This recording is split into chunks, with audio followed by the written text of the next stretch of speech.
Traffic పెద్ద ఎత్తున పెరిగిపోయింది, వాహనాల సంఖ్య పెరిగిపోయింది. 2 వీలర్స్ కానీ 4 వీలర్స్ కానీ మన కళ్ళ ముందు మనం చూస్తూ ఉన్నాం. ఈ వాహనాలు లైసెన్స్ తీసుకోవడం నడపడం ఇది ఒక భాగం.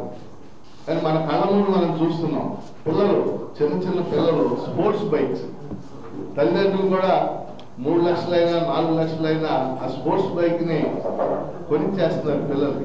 ఇంటర్మీడియట్ చదివే పిల్లలు స్పోర్ట్స్ బైక్ నడుపుతున్నారు, మనం చాలా మంది చూస్తున్నాం.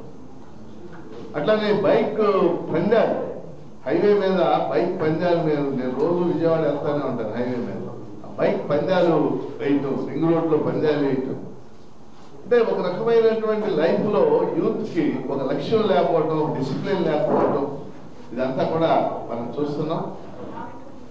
వాళ్ళని ఏదో దండించాలనేది నా అభిప్రాయం కాదు. కౌన్సిలింగ్, పిల్లలకి కౌన్సిలింగ్ ఇవ్వటం, నా ఉద్దేశంలో తల్లిదండ్రులకు కూడా కౌన్సిలింగ్ అవసరమని నా అభిప్రాయం. ఎందుకంటే ఒక పిల్లోడే ఉండేసరికి గారాలతో వాడు అడిగిందల్లా అప్పు చేసైనా సరే స్పోర్ట్స్ బైక్ కొనిస్తున్న పరిస్థితి మనం చూస్తున్నాం.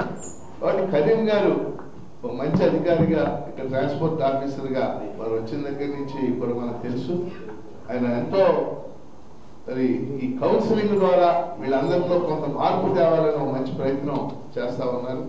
అందువల్ల మన బొమ్మిడాల శ్రీకృష్ణమూర్తి గారు మనందరికీ కూడా ఆయన గౌరవనీయుడు, మన నగరం గర్వించదగ్గ మంచి వ్యక్తి ఆయన.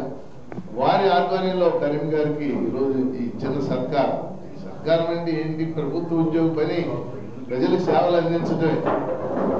కానీ ఏ విధంగా ఉంటుందో మనందరికీ తెలుసు. ఇలాంటి సమయంలో కరీం గారు లాంటి వ్యక్తి మంచి అధికారిగా బాధ్యతగా తన విధులు నిర్వహిస్తున్నందుకు వారికి మరోసారి అభినందన తెలియజేస్తూ వారికి బొమ్మిడాల శ్రీకృష్ణమూర్తి గారికి కూడా నేను హృదయ